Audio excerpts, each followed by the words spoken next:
Aujourd'hui, en Île-de-France, 4 personnes sur 10 se trouvent en situation de mobilité réduite, que cela soit de manière permanente ou temporaire, soit 4,8 millions de franciliens. Parce que nous devons tous pouvoir nous déplacer facilement dans notre région, le STIF, la région Île-de-France et SNCF ont fait de l'accessibilité des réseaux de transport leur objectif prioritaire en investissant au total 1,5 milliard d'euros, soit l'équivalent de 145 trains franciliens. Grâce à cela, plus de 200 gares seront rendues accessibles d'ici 2024, soit 20 gares mises en travaux par an en moyenne.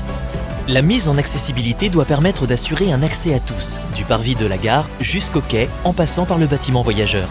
Il faut pour cela prévoir une vingtaine d'aménagements.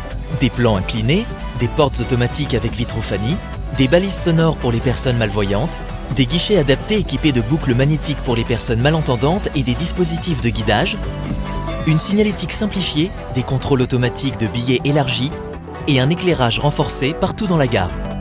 Pour faciliter l'accès au quai, des ascenseurs sont installés et les escaliers sont équipés de marches contrastées, de double main courante et d'informations en braille et en relief.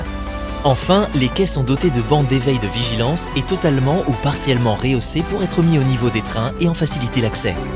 Quand cela est nécessaire, grâce au service Accès Plus francilien, des agents SNCF sont mobilisés pour accompagner les personnes en situation de handicap.